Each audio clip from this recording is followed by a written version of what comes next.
지난 2주간에 걸쳐서 부여잡는 믿음의 5가지를 말씀드렸습니다.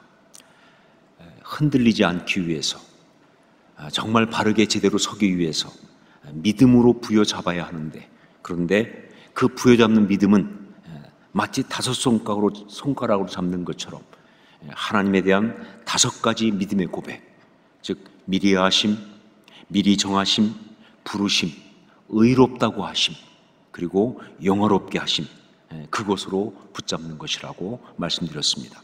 그것이 로마서 8장 30절까지의 말씀이에요.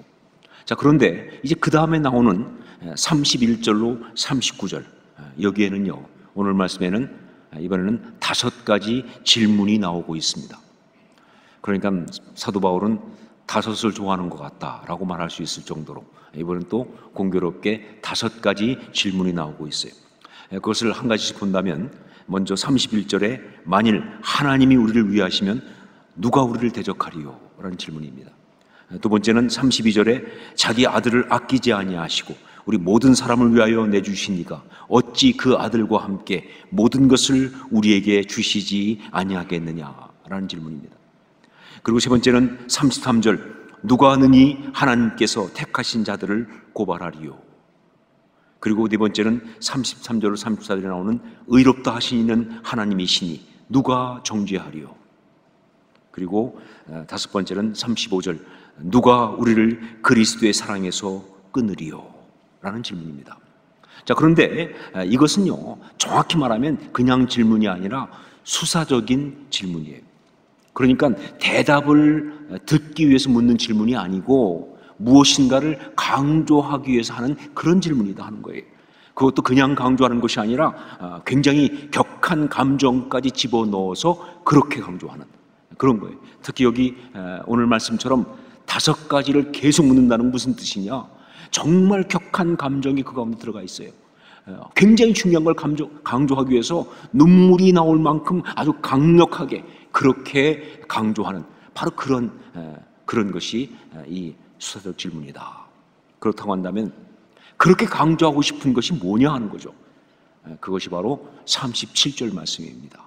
우리 37절 같이 읽겠습니다. 함께 읽습니다.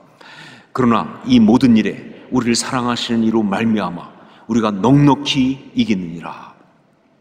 여러분, 그렇습니다. 그리스도인으로서 우리가 가지고 있는 최고의 축복, 최고의 능력, 최고의 영적인 역사, 그래서 우리가 반드시 알아야 하고 그리고 붙들어야 할 핵심 메시지가 있다고 한다면 그것은 바로 우리는 이긴다라는 사실이에요. 우리는 이긴다. 어떤 상황, 어떤 이야기가 가운데 있어도 우리는 반드시 이긴다라는 바로 그것입니다. 요즘 제가 이메일을 보내거나 혹은 카톡 메시지로 사람들한테 이렇게 소식을 전하고 또 메시지를 주면서 가만히 보니까 제일 마지막에 가장 많이 쓰고 있는 인사, 축복이 뭐냐면 승리하십시오라는 걸 많이 쓰더라고요. 승리하십시오. 뭐 상황이 그러니까 당연하죠, 그렇죠? 코로나 때문에 힘들고 어려운 게 많으니까, 그러니까 이런 어려움, 이 죄에게 지지 말고 승리하십시오라는 말을 사랑하는 성도들한테 쓸 수밖에. 자, 그런데 사실 이 승리하십시오라는 것은요, 이렇게 상황이 어렵고 힘들 때만 나누는 인사가 아니에요. 어떻게 보면 우리가 늘 함께 나눠야 될 정말 그런 인사예요. 제 경우도 보니까 꼭 지금만 이 말을 쓰고 있는 게 아니라 그동안에 보니까 저도 모르게 승리하십시오를 참 많이 썼더라고요. 그리고 제가 가장 많이 들었던 인사말도 승리하십시오라는 그런 인사말이었어요. 그렇습니다. 신앙으로 살아가는 사람들에게 축복으로 한마디만 하라고 한다면 아마 그것이 승리하십시오가 되어야 하지 않을까. 승리하십시오. 왜냐하면요, 신앙으로 산다는 게 무슨 얘기냐? 바로 승리하면서 산다는 것을 말하기 때문에 그런 거예요. 그래서 정말 신앙인은 이 세상 가운데서 바로 승리하는 사람이 바로 신앙인이기 때문에 그런 것입니다. 성경을 보면 수많은 신앙의 사람들이 나오는데 그들의 공통점이 뭐냐? 그들이 전부 다 승리한 사람들이라는 거예요. 패배자는 신앙인이 아니에요. 예, 그들은 때로 어려운 가운데도 있고 실패한 경우도 있고 정말 비참할 정도로 그렇게 무너져 있을 때도 있었지만 결국은 그들이 이겼기 때문에, 그래서 그들이 성경에 신앙인으로 나오는 거예요. 그냥 패배하고 끝난 사람이 나올 수가 없어요. 예, 그들은 다 궁극적으로 이긴 사람들이고 신앙으로, 그리고 승리한 사람이라고 하는 것을 삶의 결론으로 가지고 있는 사람들이에요. 종교개혁의 도화선이 된 이탈리아의 순교자 사브나놀라라는 사람이 있습니다. 이 사브나놀라는요, 마틴 루터가 자기보다 한 세기 전에 있던 사람인데 바로 자기의 종교개혁에 가장 큰 영향을 끼쳤다고 말할 정도로 그렇게 대단한 영향을 미친 그런 사람이에요. 그는요, 그 당시 타락한 교회를 꾸짖었습니다. 그리고 정말 그 사람들한테 영적 각성 운동을 갖다 일으켰던 그런 사람이에요. 그러다 보니까 사람들이 굉장히 그를 존경하고 따랐어요. 그래서 교황이 그를 견제하기 시작했습니다. 그러다가 결국은 교황에 의해서 그는 잡혔고 고문당하다 끝에 교수형에 처해지게 된 거예요. 그 형 집행은요, 플로렌스의 광장에서 일어났는데 그 플로렌스 광장에서 있었던 사브나놀라의 형 집행 이야기가 굉장히 유명합니다. 그때 형 집행자가 이렇게 말합니다. 교황의 대리인인 내가 그대를 전투적인 승리의 교회로부터 추방하노라 하면서 파문을 시켜요. 교황의 대리인인 내가 그대를 전투적인 승리의 교회로부터 추방하노라 이렇게 말하니까 그때 사브나놀라가 뭐라고 말하냐, 나를 전투적인 교회로부터 추방할 수 있을지는 몰라도 승리의 교회로부터는 추방할 수 없다 라고 말하면서 당당하게 그렇게 사형을 당했어요. 저는 바로 이 말, 승리의 교회로부터는 추방할 수 없다, 이게 무슨 말인지 모르겠더라고요, 처음에는요. 그런데 오늘 말씀을 보면서 제가 그 말이 무슨 뜻인지를 이해했습니다. 그렇습니다. 신앙인은 그가 참 신앙 가운데 있으면 그는 어떤 상황의 가운데 있든지 이기는 사람이에요. 예, 마귀가 싸움은 걸어올 수 있어요. 그러나 우리가 신앙 가운데 있으면요, 우리를 이길 수는 없어요. 마귀가 공격은 할 수 있어요. 그러나 우리가 신앙 가운데 있으면 절대 우리를 패배시킬 수는 없다, 그 말입니다. 이것을 사브나놀라는 아주 확신 있게 외치면서 사형을 당한 거예요.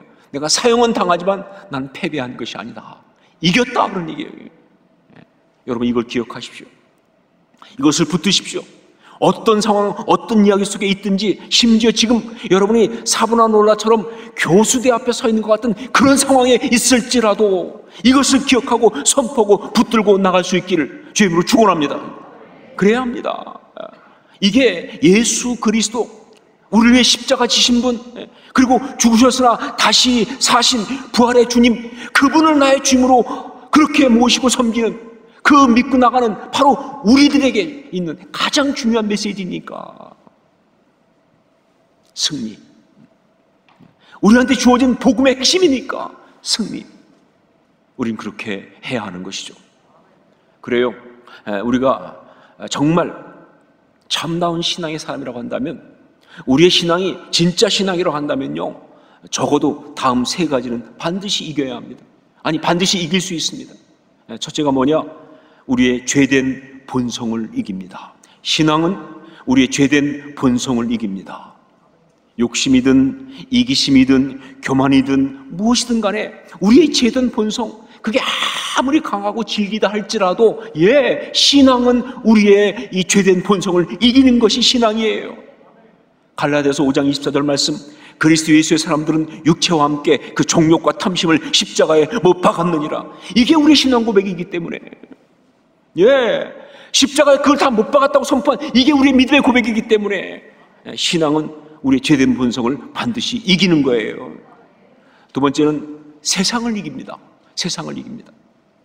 이 세상의 모든 사상이나 흐름, 그리고 현실과 상황, 그게 아무리 대단해 보이고요, 그러니까 누구도 그걸 갖다가 거부할 수 없고 그걸 벗어날 수 없는 것처럼, 이길 수 없는 것처럼 그렇게 보여도요, 신앙은 세상을 이깁니다. 세상의 이론을 파하고 세상의 흐름을 거슬러 올라가고 현실과 상황을 이기면서 세상의 그 협박과 그 모든 그런 공격 앞에서 아주 단호하게 서는 것, 그게 바로 신앙이에요. 왜냐하면 요한복음 16장 33절, 이것을 너희에게 이르는 것은 너희로 내 안에서 평안을 누리게 하려 함이라. 세상에서는 너희가 환난을 당하나 담대하라. 뭐라고 말씀하셨어요? 내가 세상을 이겼노라 라고 말씀하신 바로 그 예수님을 우리가 믿기 때문에 그런 거예요. 우리가 믿는 예수님이 그렇게 말씀하셨으니까. 그리고 요한일서 5장 4절 말씀, 무릇 하나님께로부터 난 자마다 세상을 이기느니라. 세상을 이기는 승리는 이것이니 우리의 믿음이니라. 그러면서 믿음이 바로 세상을 이긴다고 말씀이 선포하고 있기 때문에 그런 거예요. 예, 세상을 이깁니다. 그리고 세 번째, 마귀를 이깁니다. 마귀를 이깁니다. 사단 마귀가 아무리 강하고 대단해 보여도요, 신앙은 마귀를 이깁니다. 그래요. 참 마귀 정말 교활합니다. 그리고 마귀 정말 집요합니다. 그리고 정말 마귀 강력합니다. 우리 속에 있는 이 어떤 죄성과 여러 가지 상황을 이용해서 틈만 보이면 정말 무섭게 공격을 하기 때문에 너무 강력해요. 그래서 어떤 순간은요, 마귀를 이기는 건 정말 불가능하다는 생각이 들어올 수도 있어요. 하지만 그래도 분명한 건 뭐냐? 우리의 신앙은 마귀를 이긴다는 거예요. 왜냐하면요, 바로 우리 주 예수 그리스도께서 갈보리 십자가에서 마귀를 이기셨으니까. 이미 이기셨으니까. 우리의 신앙은, 우리 십자가 신앙은 마귀를 반드시 이길 수가 있는 거예요. 자, 그런데 이렇게 세 가지를 이기는 것이 신앙인데 문제는 뭐냐? 많은 신앙의 사람들이 그렇게 생각하고 있지 않다는 거예요. 저를 비롯해서 여러분 모두도 그렇고요. 참 많은 사람들이 신앙임에도 불구하고 자꾸 이런 생각을 해요. 본성은 안 바뀌어. 본성은 이길 수가 없어. 자꾸 어떤 생각이 드냐면 세상은 못 이겨. 자꾸 올라오는 생각이 뭐냐? 마귀는 우리가 이길 수가 없지. 이게 너무 안타까운 거예요. 이게 너무 안타까운 거예요. 그래서 바울 사도는 여기 로마서에서 특히 믿음의 선포를 말하고 있는 이 로마서 8장을 마무리하면서 우리는 이긴다라는 이 말씀을 갖다가 질풍노도처럼 그렇게 강조하고 있는 겁니다. 그리고는 그것도 부족해서, 그래서 오늘 말씀에 더 적극적인 표현을 하나 더 하고 있어요. 우리는 이긴다라는 이 말씀에다가 이걸 강조하기 위해서 더 적극적인 표현을 하나 더 얹고 있어요. 우리 37절 말씀을 다시 한번 같이 읽겠습니다. 37절 같이 읽습니다. 그러나 이 모든 일에 우리를 사랑하신 이로 말미암아 우리가 넉넉히 이기느니라. 그냥 이기는 것이 아니라 어떻게 이긴다고요? 넉넉히 이기느니라. 휘페르니카오. 니카오도 승리지만 그냥 니카오가 아니에요. 휘페르니카오. 결정적으로 이긴다, 확실하게 이긴다, 넉넉히 이긴다, 그런 의미의 휘페르니카오란 말을 쓰고 있어요. 일부러. 왜 그렇게 하느냐? 이건 바로 우리가 이겼는데, 이기는 사람인데 이걸 우리가 모르고 있다는 게 너무 안타까워서 그러는 거예요. 질까봐, 질지 모른다 생각에, 아니 넉넉히 이긴다니까요. 그냥 이기는 것이 아니라 우리가 그걸 모르니까 너무 안타까워서, 이 이기는 걸 아는 것이 신앙의 능력이고 이것이 바로 영적인 어떤 그런 핵심인데 이걸 우리가 모르니까 이게 안타까워서, 그래서 그냥 이기는 것이 아니라 넉넉히 이긴다고 그렇게 이야기를 하고 있는 거예요. 자, 그런데 여기서 이 넉넉히 이긴다는 이 말, 이걸 혹시 우리가 잘못 생각하면은 그냥 쉽게 이긴다, 혹은 가볍게 이긴다 이렇게 생각할 수가 있는데 그건 아니에요. 여러분, 영적 전쟁 절대 쉽게 이기는 수는 없어요. 그러면 이 넉넉히 이긴다는 게 무슨 뜻이냐? 이것은 바로 다음 세 가지의 의미를 갖고 있어요.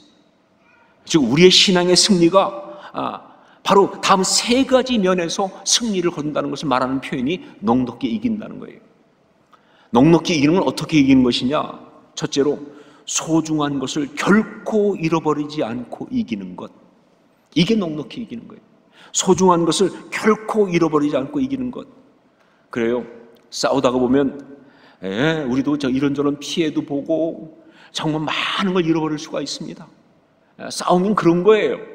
정말 많은 것도 잃어버리고 많은 걸 놓치기도 하고 그럴 수 있어요. 그런데 우리가 신앙의 사람이라고 한다면 우리가 신앙으로 이길 때 어떤 일이냐? 아무리 치열하게 싸우고 아무리 정말 어려운 상황 속에서 싸우고 정말 힘든 시간을 가졌어도요, 우리는 그 모든 싸움 가운데 정말 소중한 것, 하나님이 주신 축복, 하나님이 주신 관계, 하나님이 주신 그 꿈, 그 비전, 이 소중한 것은 절대로 잃어버리지 않고 그렇게 승리한다는 거예요.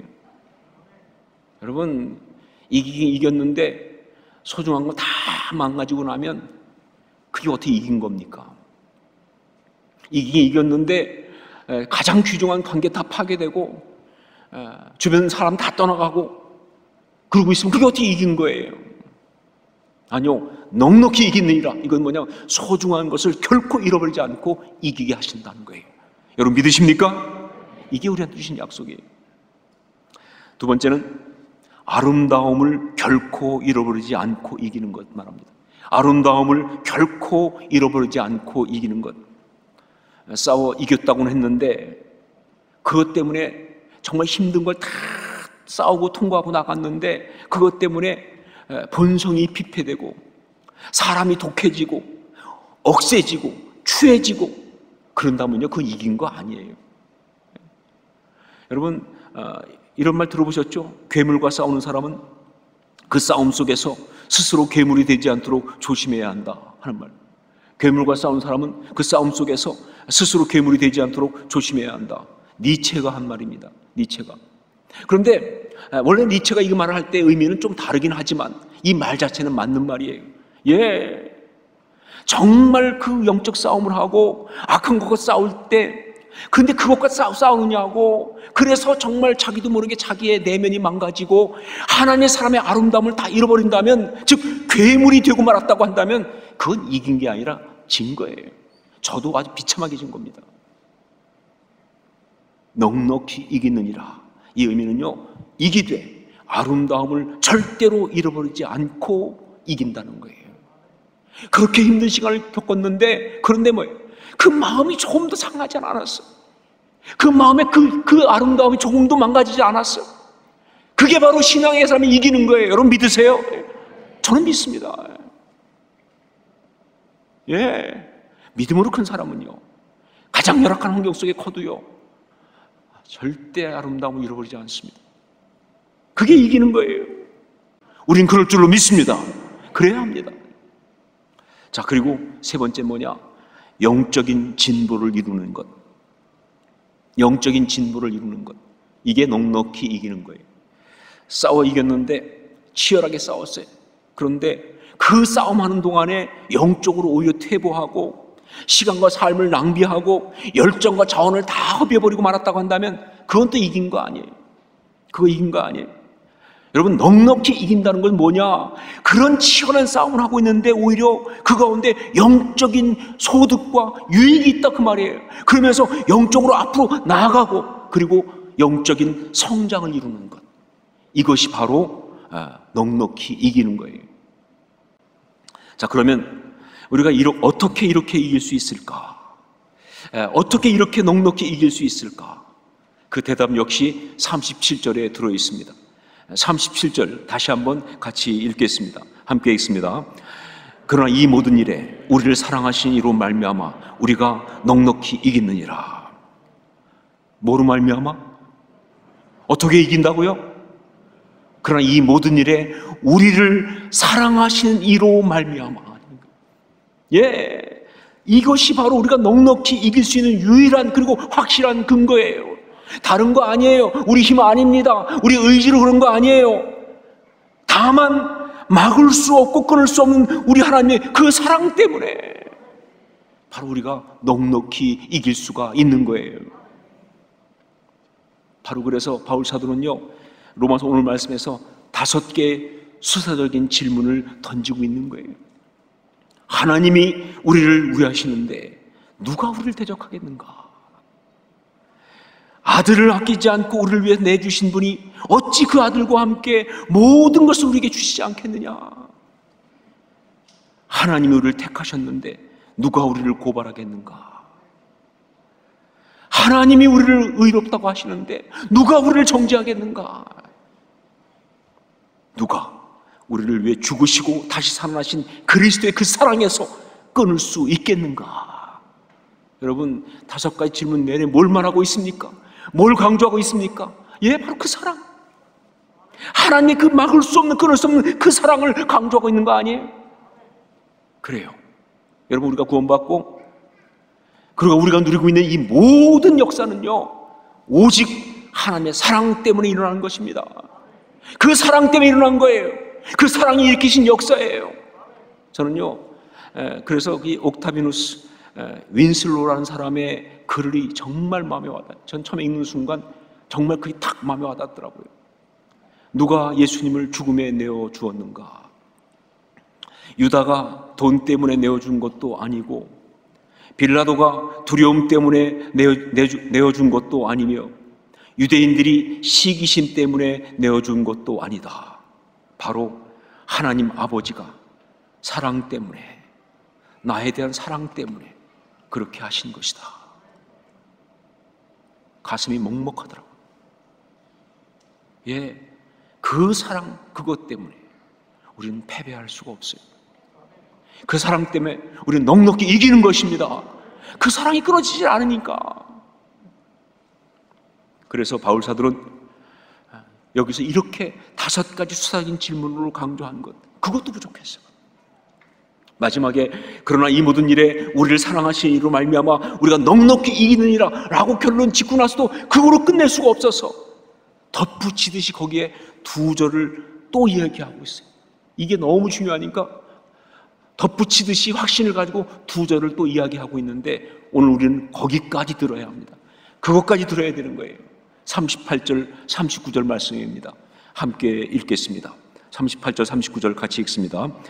내가 확신하노니 사망이나 생명이나 천사들이나 권세자들이나 현재일이나 장래일이나 능력이나 높음이나 깊음이나 다른 어떤 피조물이라도 우리 주 그리스도 예수 안에 있는 하나님의 사랑에서 끊을 수 없으리라. 아멘. 예, 내가 확신하노니 사망이나 생명이나 천사들이나 권세자들이나 현재일이나 장래일이나 능력이나 높음이나 깊음이나 다른 어떤 피조물이라도 10가지를 계속 열어가면서 무엇이든지 간에 어떤 것이든 간에 우리를 하나님의 사랑에서 끊을 수 없다고 쏟아내듯이 그렇게 선포하고 있어요. 그렇습니다. 우리를 하나님의 사랑에서 끊을 수 있는 거 없습니다. 그 어떤 것도 말이죠. 그 어떤 상황도, 그 어떤 죄악도, 그 어떤 실수도, 어떤 이야기도 하나님의 사랑에서, 우리 주 예수 그리스도 안에 있는 하나님의 사랑에서 우리를 끊을 수가 없는 거예요. 그러니까 우리는 넉넉히 이기는 겁니다. 그 사랑 때문에. 코로나19 정말 만만치 않습니다.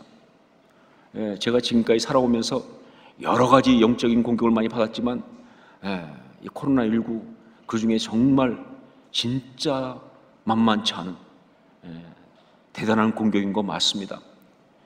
우리가 신앙의 사람이라면 우리가 이깁니다. 그것도 우리가 넉넉히 이깁니다. 어떻게 그렇게 말할 수 있느냐? 그냥 한번 희망 고문하듯이 말하는 거 아니에요. 그냥 뭐 호기롭게 한번 말해보는 거 아니에요. 바로 하나님의 사랑 때문에.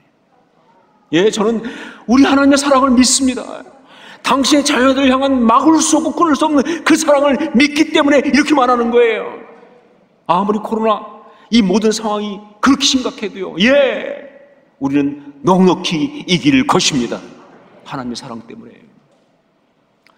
사랑 여러분, 늘 기억하십시오. 그리고 그 말씀 붙들고 늘 그렇게 살아가셔야 합니다. 바로 이 말씀입니다. 그러나 이 모든 일에 우리를 사랑하신 이로 말미암아 우리가 넉넉히 이겼느니라. 예, 모든 상황 속에서 흔들리지 말고 잊지 말고 이 말씀 붙들어야 합니다. 그러나 이 모든 일에 우리를 사랑하신 이로 말미암아 우리가 넉넉히 이기느니라.